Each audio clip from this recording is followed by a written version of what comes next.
All right, everyone. Oh my goodness. Thank y'all so much for being patient. I know it has been a wild week around the country, so we had a few things to fix up, but I just want to say welcome everyone to the fourth annual BizPitch Competition, but the first annual BizPitch Competition Kickoff Bootcamp. We're so excited, not only for those that are joining us now, but this is our first live feed to our Facebook and social media sites. So everyone that is joining on our social media, thank you so much for joining us. We hope this is going to be a productive way to expand our programming into multiple platforms. My name is TJ Turnick, and I'm the director of NGLCC New York, and one of the proud members of leadership to help bring these awesome programs to viewers like you, to those LGBT certified business enterprises, or LGBTBEs as we call them, certified by NGLCC, to leverage your certification locally. As a certified NGLCC BE, you have access to an incredible breadth of opportunities around the country nationally, thanks to the work that NGLCC National does. But our mission here, thanks to our incredible partners at Ernst Young, we want to create more opportunities for you as a supplier to leverage your certification locally. And that is exactly what Ernst Young and the EY team has done with the BizPitch competition. I'm excited to say today, and this will be recorded, so for those of you watching in the future, because we'll be posting this on our website, please feel free to always email info@nglccNY.org for any questions, or if you're concerned that anything has changed, if you're watching this in the future. But today, I'm excited. We have a few special guests who have participated in the past. We have a couple of judges who have judged in the past, and some of our leadership from EY too, to give us some insight. And that said, I would love to first kick off this run of show and open it up to Teresa Harrison to give us a welcome. Teresa, I know we had some technical difficulties, but are you there? I'm here. I'm here. Can you hear me? I don't think we hear you yet. Let's see. Mm. All right. I can hear you. Uh-oh. Okay, see, this is what happens. Teresa, I'm going to make you co-host, and we'll see if that'll give you the opportunity to. Can you hear me now? Yes. Can you hear me now? No matter how many times you do this, it comes. Can you hear me now? Maybe I can't hear it. Oh no. Oh, I'm so sorry. Now I realize I'm interrupting. Please go ahead. I will figure out. Oh my gosh, I'm so sorry. I will figure that out. Please continue. No, we're excited to host this event again this year, and really excited to provide this kind of kickoff to just get people engaged and want to be a part of the pitch competition. We've got some great past winners and past presenters to give their feedback on what we see as what they saw as a good pitch, their experience. But we really just want to concentrate on you providing a perfect pitch, and understand that this is a great place for you to practice, to get feedback in a safe place that can provide you different opportunities of how you would go about providing your pitch to different organizations or to companies. This year, we're going to do a little things differently. We're going to ask you that you determine how you would like to pitch, from a perspective of if you'll be pitching to us or a different organization, or pitching from a venture capital perspective or a capital perspective. So we're inviting everyone to join in to this particular opportunity, because it's a way that you can really provide visibility to your organization, and also to the corporations that participate as judges. So I'll turn it back over to TJ. If you want to continue the program. Absolutely. So everyone, again, I'm going to apologize for the user error on this one. And sorry, Teresa, if I was talking over you. So please feel free at any time I'm trying to monitor the live stream as well. Please feel free to put forth any questions, Q&A in the little Q&A section of Zoom. If you have any questions along the way, we're absolutely happy to answer any questions along the way. So first, what we thought we would do is give you an understanding. One of the biggest issues we have for participants for the EY BizPitch is not fully understanding what exactly it's going to entail. As Teresa said, you know, the basic structure of a 10-minute pitch that is going to be viewed not only by the judges, but by the participants and attendees of the event. But a 10-minute pitch that allows you the opportunity to get some valuable feedback. And what we thought we would do first is open up just to see what a pitch looks like. And we actually have a winner of years past, Boxu, a Japanese snacking company. And what I'm going to do is try my best to play this now. And so everyone can watch a pitch in real time, 10 minutes or less. He did a great job, and see what a pitch is all about. So give me a moment. And can everyone see that? Teresa, you let me know. I think you're the only one that I can hear right now. Okay, thank you. All right, here we go. Hey everyone, I'm Danny Tang, the founder and CEO of Boxu, and I love food. In fact, I love it so much that it was one of the big reasons why I moved to Tokyo many years ago, is that I especially love Japanese food, and I wanted to eat it pretty much every day. What I soon discovered though, is that in addition to the sushi and ramen that I think most people are familiar with, Japan actually has the most developed and extensive snack culture I've seen anywhere. From traditional Hokkaido red bean mochis to modern Tokyo flaky chocolate butter cookies, Japan has created and reinvented every snack imaginable, and they're all delicious. So after about 4 years of working, traveling, and eating pretty much everything in sight in Japan, I decided to move back to New York City, and naturally, I brought along a suitcase full of these snacks that I discovered and loved along the way. After just one housewarming party, the entire suitcase was devoured by my friends, many of whom then demanded that I buy more boxes of snacks for them next time I go to Japan of some of their favorite things they tried. That's when I realized that it wasn't just me. Other Americans and people around the world also love Japanese snacks and foods, but they don't have an easy way of accessing these authentic products, and the language barrier doesn't help either. This realization is what eventually led me to creating Boxu. Boxu is a subscription box and e-commerce platform for Japanese food discovery. I'll go into detail about what that means in a minute. Before that, I want to just talk about just how vast of a market opportunity there is here for what I'm doing. As you can see from some of the highlights here, there is a growing global food TAM of $67 billion of Japanese food experts from Japan to the whole world. On top of that, all around the world, more and more people are studying Japanese, watching Japanese anime and media, and just straight up visiting Japan. Over 6 years ago, I think there was maybe about 6 million visitors to Japan. And 2 years ago, there were well over 30 million, and that number was projected to keep growing. All of this is to show is that there's a growing global boom in Japanese interest, passion, food, all of that. And Boxu is poised to dominate this space. So how are we going to kind of expand and kind of get people into our ecosystem? Well, we actually have a three-pronged, three-phased approach.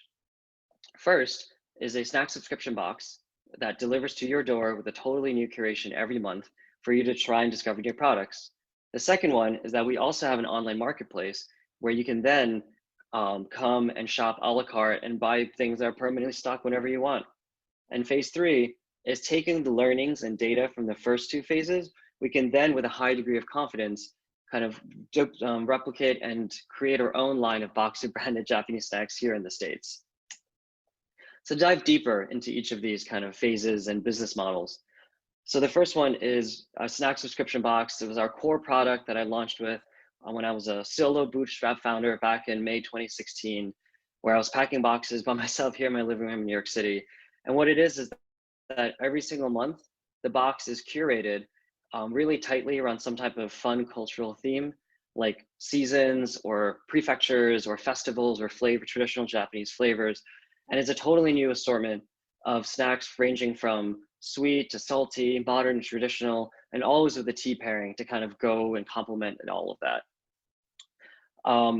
So once you subscribe and get your box, let's say you discover some of the snack products you just love. You're like, oh my God, I've never tasted it, I want more of it. Fortunately, as of 2.5 years ago, we've also launched what we call the Boxu Market, where it's now what started off as a place where we had about maybe 20 SKUs and mostly excess inventory from that month's box to kind of offload, has now grown into 200 plus SKUs of some of our best-selling products. It's permanently stocked. People can buy a la carte, shipped right to them directly from Japan anytime. And we not only have snacks, but also have a great selection of teas and have expanded into lifestyle goods from bentos and chopsticks and tote bags. And starting from actually just next month in January 2021, we'll be also expanding to more savory foods like ramen. Japan makes amazing cup ramen. It's nothing like the ones we have here in the States.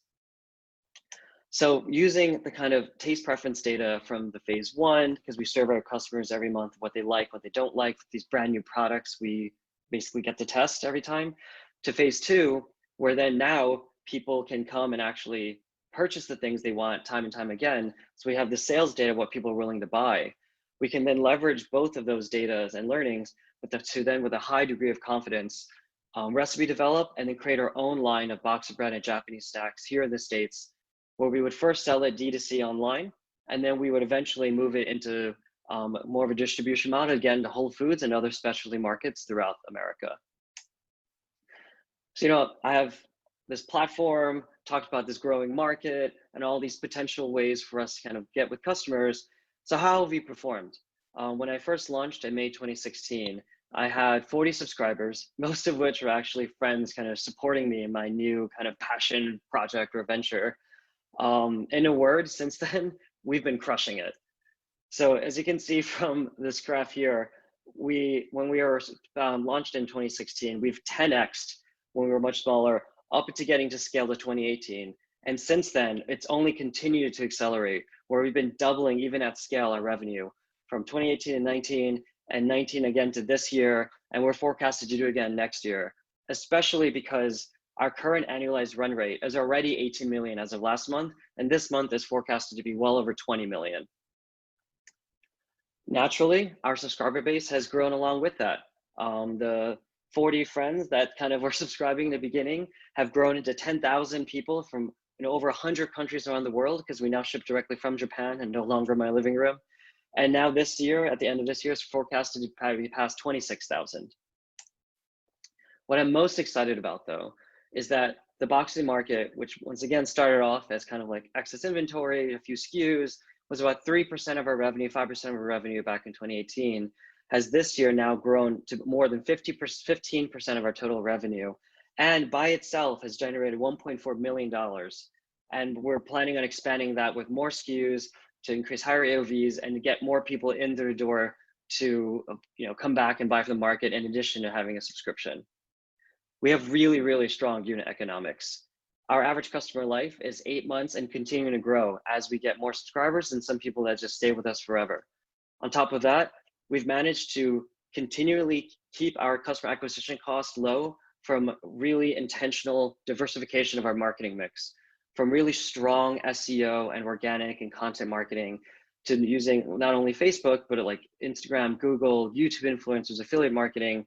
Thanks to that low customer acquisition cost, we're able to scale in a really sustainable way, because our payback period is only 2 months, and our LTV to CAC is a 3.6x multiple, looking to hit 4x with that next year. So with this type of strong growth, as I mentioned before, I started off bootstrapped. I have thankfully been able to raise some money since then. I bootstrapped to 3 million ARR within 2.5 years. And with that type of strong organic growth, was able to go out and fundraise to date about $2 million. So as you remember me saying again before, we are on a 20 million ARR trajectory and have only raised 2 million to date, which means that we're very capital efficient and we're very, very strategic and intentional about where we allocate our funds in terms of hiring, expansion, product development, growth, etc. Kind of where this all going to, of course, is a much stronger 5-year strategic plan with the 3-pronged strategy I talked about, where 2 is already launched and continuing to grow. And with the phase 3 of getting kind of more of a distribution and scale of our kind of Boxu branded Japanese snacks here in the States, we're looking to hit 100 million in revenue by 2024. None of this would be possible, though, of course, without my incredibly talented and smart leadership team. This is probably what I'm most proud about in the last 4 to 5 years that I've been running Boxu, is that what started off with me packing a box in my living room, to putting up a Shopify website, kind of like sourcing this actually from Japan. I literally brought back in my suitcases back in the day when I couldn't get it any other way. I now have people with really strong backgrounds in like marketing agencies, design, finance. 2.5 years ago, we also set up our subsidiary company in Japan, Boxu Kubishiki Gaisha, also known as Boxu KK.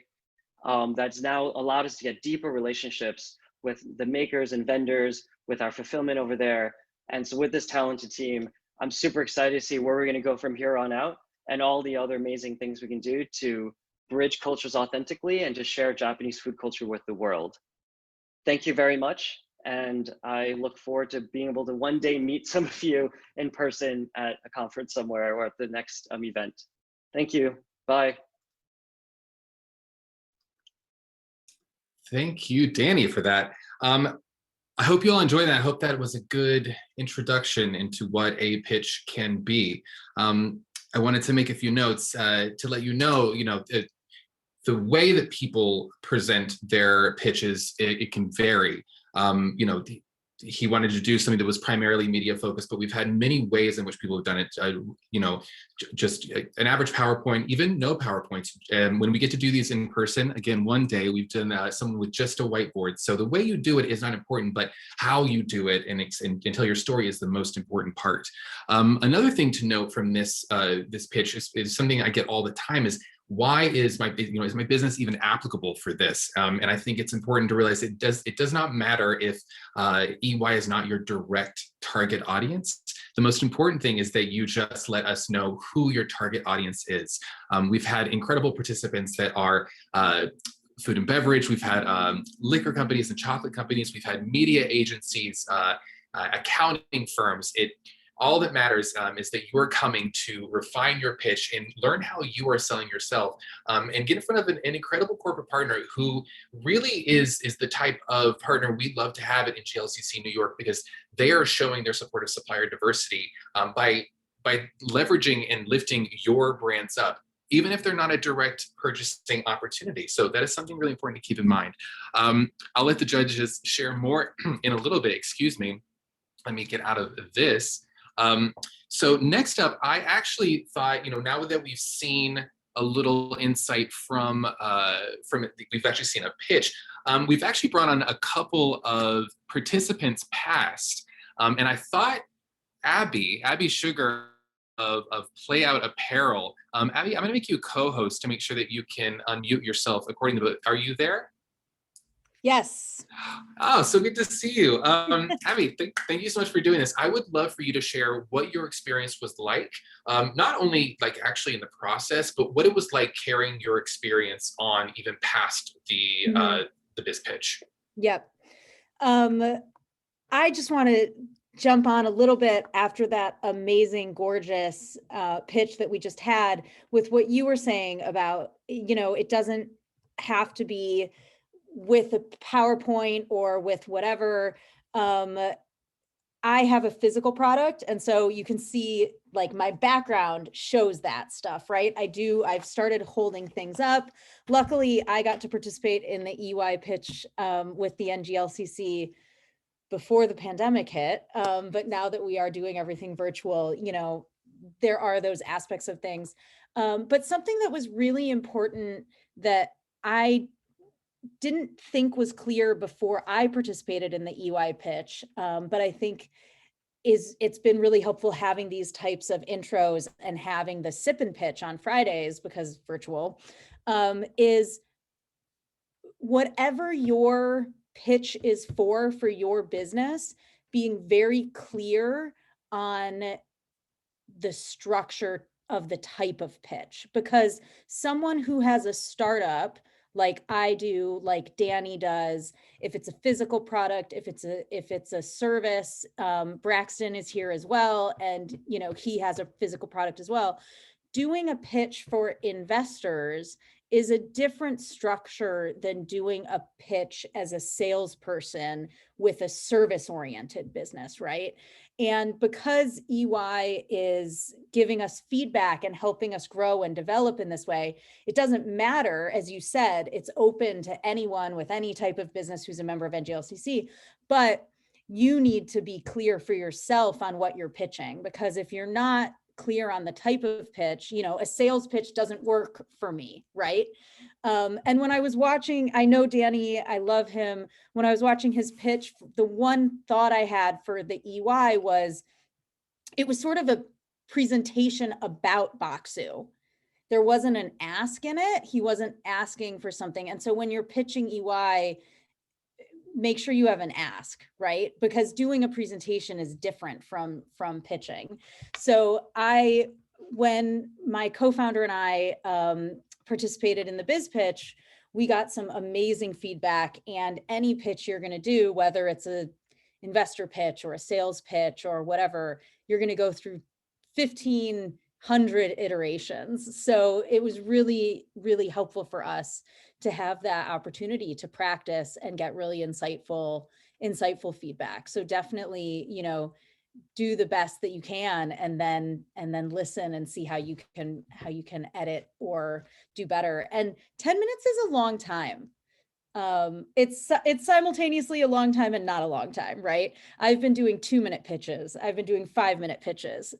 So if you are going to use the full 10 minutes, make sure that you have engaging points and you have, you know, you're not just rambling with that. Awesome. That is some really great advice. And you bring up a great point. Actually, the Sip and Pitch program that NGLCC National offers is an awesome opportunity that kind of exists on a larger scale, but a little bit more informal, where anybody that is certified can do their pitch. They can apply to do the pitch. And get some feedback from a number of corporate partners. And we like to think that this program is the type of thing that you can participate in locally that kind of prepares you for things like that.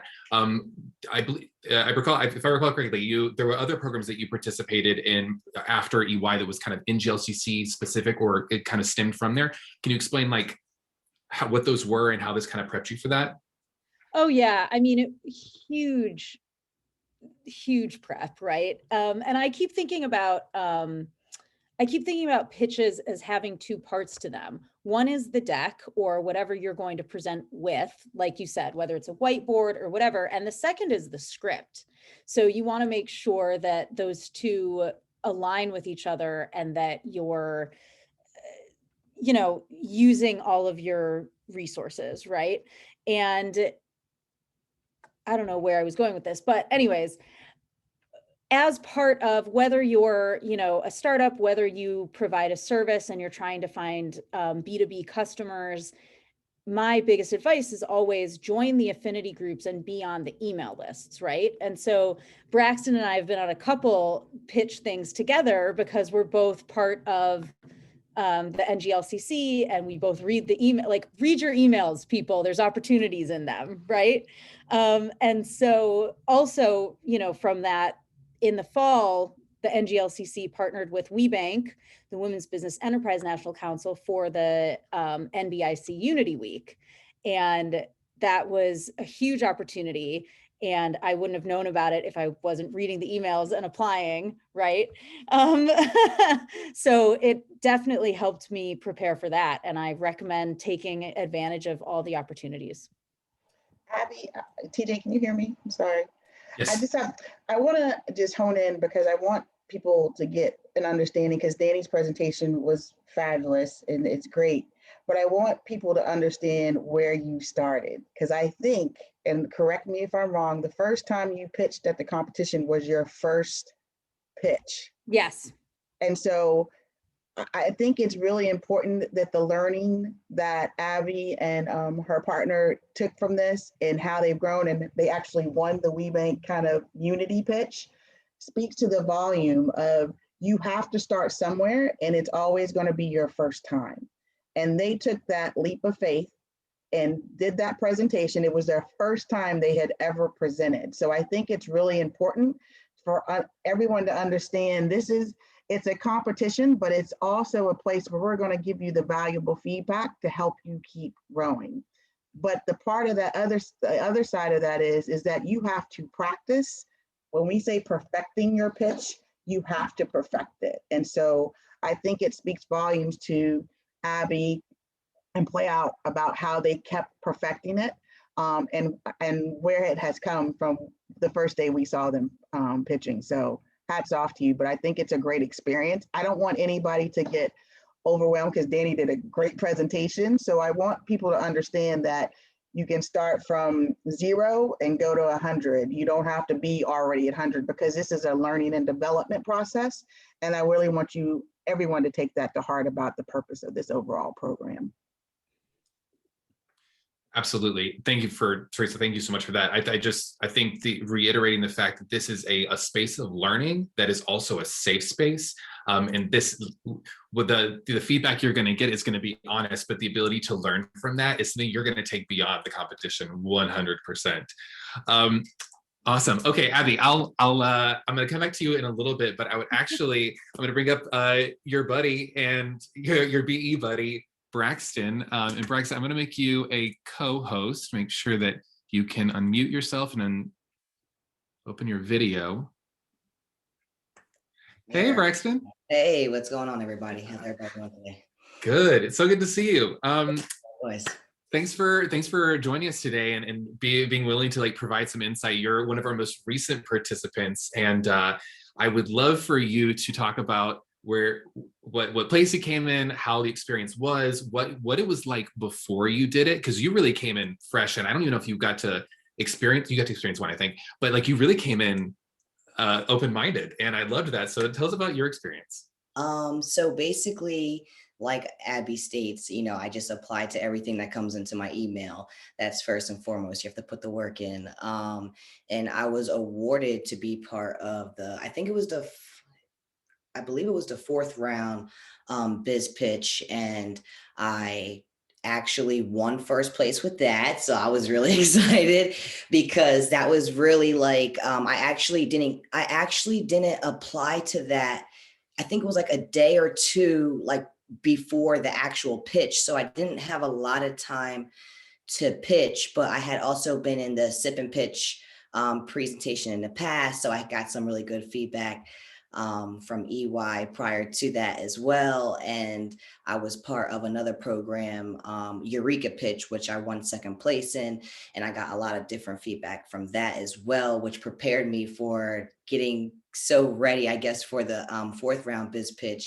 And then for the final, I actually tied first place with Danny for that pitch, which was just amazing because I really took what the judges had to say and applied that to my pitch, which was the story that connects me with my brand and what makes Stealth Bros so special. So I felt like I had to hone in on that. So I spent time with actually another BE, Brian, who helped me focus in on my story, which was amazing. But that just goes to show you how important attending these things are, because you can meet and network even with your competitors.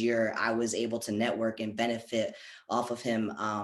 Thankfully he was willing to, share his knowledge with me and help me move forward. So it's just been an amazing experience for me all the way around, because I'll just share a quick story. I been doing all these things and I'm okay, I'm doing them, but you don't really realize how important it is to take each one of these steps, because from the BizPitch deck that I had to create for the 4th round BizPitch, I did it overnight, and then I perfected that deck in the final round. And now, I'm working with other corporations and they need a deck, and I have it and it's prepared and I'm ready. And that's the best part about it, is that, I was thinking to myself, I'm just if I didn't go through all these steps, if I didn't take all these opportunities, then I would not be prepared for this moment that's coming next for me.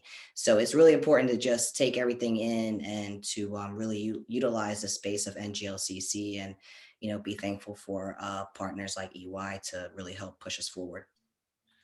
Preston, that is such a great point. honestly so glad you said that, because I have like 4 people who I have to send this to that's going to be recorded after, and they're brand new to the chamber, so they're, they really don't know how to get their feet wet. And I always say that, the chamber is not a crock pot that you just can't set it and forget it. You have to show up to everything, and even if you just come for a portion of everything you possibly can, that is really half the battle. I would say, I'd be curious, can you solidify, I think you walked away with something. Brian is a huge advocate of yours. You chose, that's such an important thing to mention, because I think what we often forget is the chamber's purpose also, besides looking for direct opportunities, is also the idea of building your team.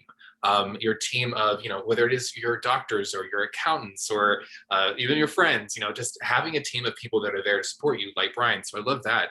Outside of changing your deck and prepping, are there any other particular pieces of advice you would give to someone who is really, really nervous, but little nervous to jump in, but it's just about there?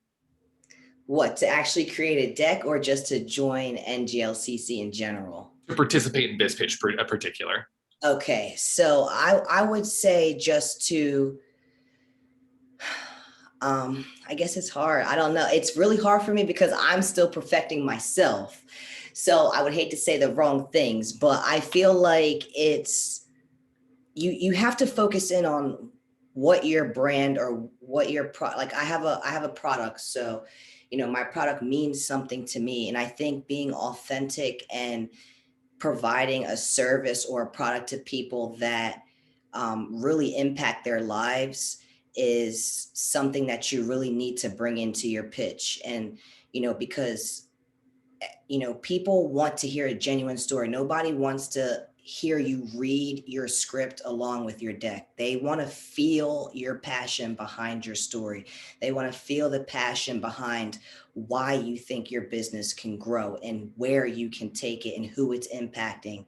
And I feel like those major points are really important to bring up, because I'm not, the financial guy, so I can't give you, all those numbers that Danny put in were absolutely beautiful. I pray that I get to that point one day. But what I do know is that I have a business that can take it to that measure and beyond. And as long as you project that in your pitch, I feel like whoever you're pitching to, whether it's a sales or investor or corp or whoever you're doing it to, as long as you have passion, you put your heart into it, that's what's going to grasp the judges the most, I think. That is fantastic advice. That said, I would love to call in, Bryson, hold tight. I would love to call on Jay Farrow of EY, who is actually someone that could speak, I think, on what materials actually need to say and the information that should be included. Jay, you there? I'm there. Hi, can everyone hear me? We can. Excellent. Hi. Well, before I go into that, I just want to give a little bit of background about what I do for EY. So I'm part of what we call our FSO, that stands for Financial Services Organization. I'm part of their business development and deal activation team. And what that basically means is I'm a pursuit strategist. I manage the proposal process. Part of that also includes coaching teams for their orals presentations for our clients. So, even though I'm working with very high ranking folks at EY at the partner and principal level, they still need coaching in terms of what they're going to be saying, what they're going to be presenting, how the flow is going to go. What I can say based upon what I've heard thus far on this call is, Braxton, you nailed it, what you said at the end about passion. I mean, as a judge, that's something I always look for, having a passion for your product, having a passion for the service. Another thing I've noticed in a lot of the presentations is that some people are very natural with gestures and others aren't. I always coach my teams to ensure that they're using some kind of gesture, facial expressions, hand gestures, etc. That really adds a lot of emphasis to your presentation. Getting to the actual deck, as we mentioned in the past, sometimes you have a PowerPoint proposal or a PowerPoint deck, sometimes you don't. If you don't, it's not the end of the world. However, if you do, having a visual presentation, to me, it definitely helps, but it has to look like it's supporting you. Don't let the presentation be your sole focus. People, your audience, they're focused on you more than the presentation. At the same time, if you do have a presentation, you don't want your presentation to look, super boring with just only bullets and nothing else. And another thing is, you don't necessarily want to be reading word from the deck. That could be a killer right there. You want to use the deck as a support mechanism and build your story from those points that you're talking about. But yes, I'm really happy to be here along with Rosemary and Teresa representing EY. So thank you so much for giving me the opportunity to talk to everyone on this. Absolutely, and thanks for providing some insight. We're actually going to come back and get some more insight from y'all shortly. I think you made such great points, and to remember, Brian Gorman is a good example of this. Is understanding, there's so many aspects to things like this, when it comes to business development, with the actual presentation, the deck, the networking, all that stuff, and that all those resources of how to get assistance from that can be found within the chamber, if all you do is ask and do things like connect with your NGLCCNY ambassador, who is the volunteer who's solely responsible to get to know who you are and what you do, and help connect you with the Braxtons and Abbeys and Brian Gormans of the chamber. So we actually have one more participant of past who actually recorded the video because they were unable to join us. So I thought I would share his name is Ben Brooks of Pilot, and I thought I'd share that before we go to the judges to get some insight.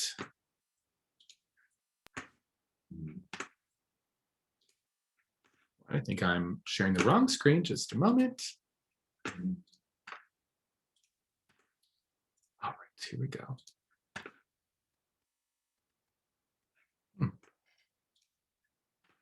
Sorry, everyone. This is what happens whenever you're the one-man show. Okay, Pilot, can everybody see that? Yes. Thank you. Hi there, NGLCCNY members. I'm Ben Brooks. I'm a member myself. We have a certified LGBTE in Pilot, which is an award-winning employee coaching and development and mentoring software application. I had talked to TJ, and we talked about sort of, ideas or tips about the benefit of participating in the EY sponsored pitch competition and any sort of advice. We placed second last year, which was a really wonderful, nice surprise to have placed so well.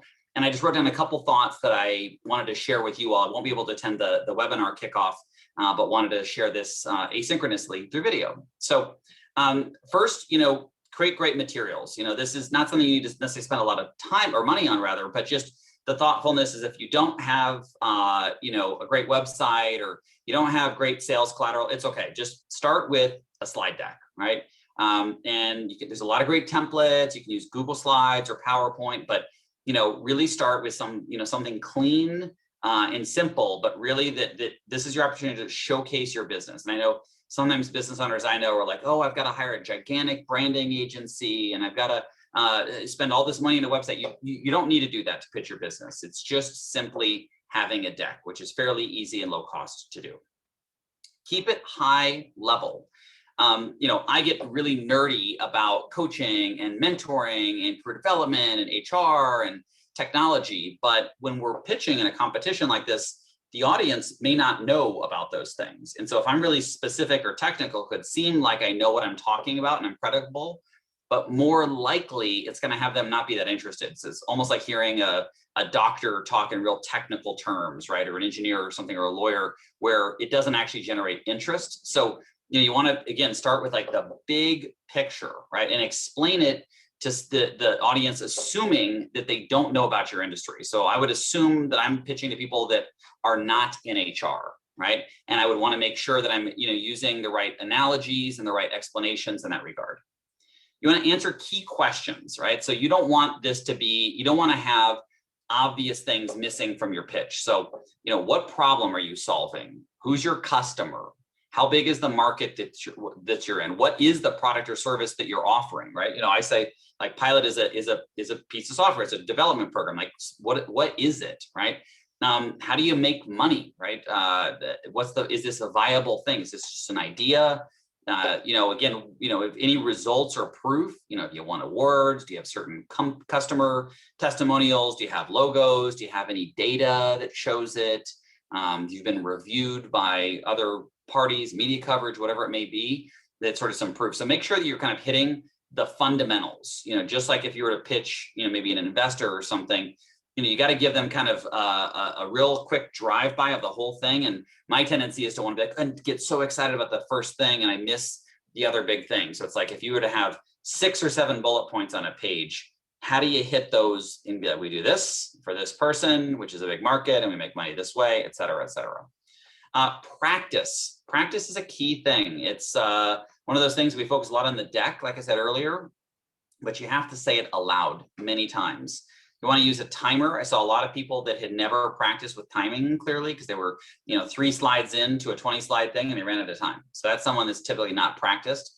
So you want to use your phone and you set an alarm for the time allotted and see if you can get through it. You know, if you have got 30 slides for 10 minutes, too many slides, you're going to put yourself up for failure. So, you know, that's a key thing. If you can have any sort of, you know, material to print out or something that's helpful for you or them, the you know, judges and audience, like even 1 page can be quite helpful. Again, when you get feedback at the end, I found that it was overwhelming. That the notes you get from the judges aren't always very legible. They're not always that helpful, but what they said verbally was often great. But then you're in front of a room and it's really intense. So I would encourage you to record on your phone. Just tell everyone you're doing it, but say, put your phone out on the table and record the feedback so you can listen to it afterwards, because then you'll be able to consume it right afterwards. Like you'll forget what people said. And then just remember that the winning is in participating. Like there's some prizes and that's nice. And there's some recognition, but it didn't change our business that we had won second prize. It's not like all of a sudden we have, you know, tons to show for that. We won because we participated in the process. It forced me to simplify our messaging. It forced me to create a better deck. It forced me to get feedback and to get more comfortable talking about Pilot in a room of people that didn't know about our industry, which was a good challenge developmentally for me. So all those things were really useful. And so just know that there is virtue just in going for it. You don't have to worry that you're not going to win. Like there's going to be 1 grand prize. It doesn't matter, right? You know, trust me, many people in the room last year said, I wish I had tried. I wish that, you know, I had the courage to do that, or I wish I had at least put myself out there for the feedback. And hopefully those people this year will do it, right? Or the next year will do it. But just know it was really great. I met some really wonderful people as a result. New people I follow on social media, new people that are connections, new people that give great advice or ideas. And so hopefully this is helpful to you too. So I wish you all the best of luck. If we're not connected, let's connect on LinkedIn. Ben Brooks, pretty easy to find. And best of luck to everyone. Cheers. All right. Obviously a pretty good presenter himself, but I think he did a really great job of kind of summing up what Abby and Braxton and Jay were putting together is all the pieces. It is to be noted that he actually got to do it in person, which one day we will. This year will be completely virtual, but I think one really big point that I would love to just land on that before I hand it over to the judges to ask some questions and give some advice is like to really think of this as a dot in the connected dot story of your business development, and understand, this, you participate in a thing like Certified Superstar with New York Life. Then you do the BizPitch competition, which gets you ready to do the sip and pitch for NGLCC, which then gets you ready to apply for the annual national BizPitch competition, which has seed money and big prizes. So understand that this is part of a whole, and outside of all the stuff for the chamber, the people that will see your work, that you will meet, and how you'll build your community and your business network is hugely important. So thank you to Ben for that. I would love to hand it over now. We've heard plenty of suppliers talk. I'm just kidding, but I would love to get some insight into from the judges past in EY into what they like to see in pitches and what advice they would like to give. No, great. And thanks everyone for participating. I think this has been great. And Jay and Rosemary, just chime in whenever you need to. I think the biggest thing is taking that step. I think Ben said it well, is you got to get in the game, as they say. So get off the sidelines and get in the game of doing this particular process, because it is a process where you learn each time and do this. So kind of the elements of a powerful pitch that we have is be concise, be clear, be powerful, have visual, and show your passion, have a hook, have a request or an ask, and each one is a dress rehearsal that is preparing you for the next time that you pitch.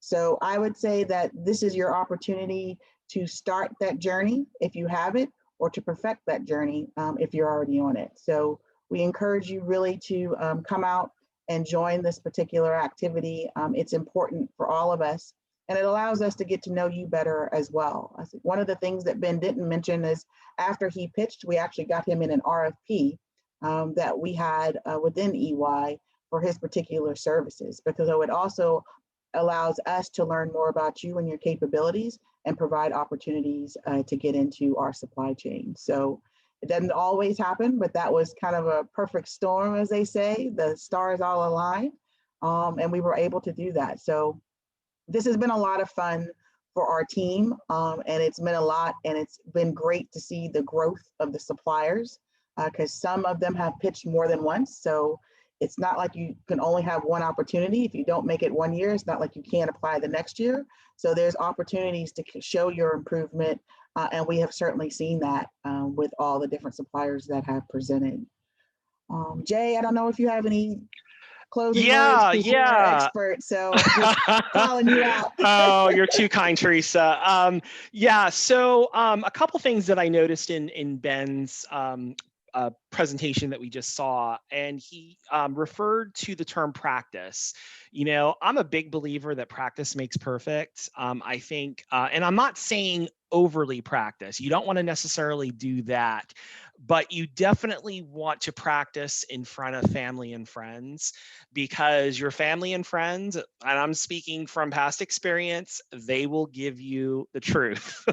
Okay, so they'll provide you, you know, with great suggestions, you know, in terms of improving your speech, your pitch. The other thing that I was going to mention is the fact, if you noticed, Ben was making amazing eye contact at the camera. So we're all living in this virtual world. We've been doing it now for what, almost a year now, I guess, and who knows when this is going to end.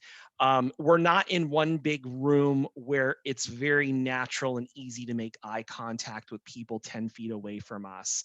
So what we need to do for the time being is, and believe me, I have been found guilty of this myself with my team, is that a lot of us are staring directly into our screen, and we need to realize that our camera is above our screen and that little dot above the screen. So that is where you're making eye contact with your audience. I noticed that immediately with Ben, and I felt more connected to him than I typically do, you know, when I hear and see other folks. And like I said, I've been guilty of that myself, but it's definitely something to practice. Now, my thinking is, how do we go about doing that? Well, not only is it good to look into that camera, but to also make those smiles and make those gestures, you know, and some of us, it's a lot easier than others to smile. So what I challenge everyone to do, and I have done this before, take a little Post-it note and stick it very close to your camera and put like a little smiley face on it. And that, believe me, I mean, sometimes you might laugh at it, but I share that thought and that suggestion with my internal clients at EY.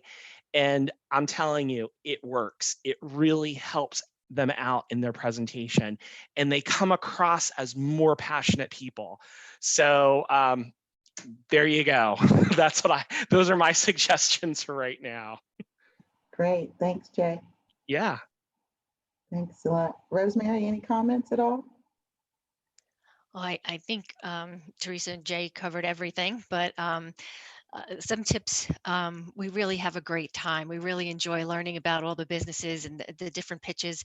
And it is, as being a judge for a number of years, it gets harder and harder because everybody's doing such a fabulous job, but we truly enjoy it. And we hope to see more people as our events go on. Thank you.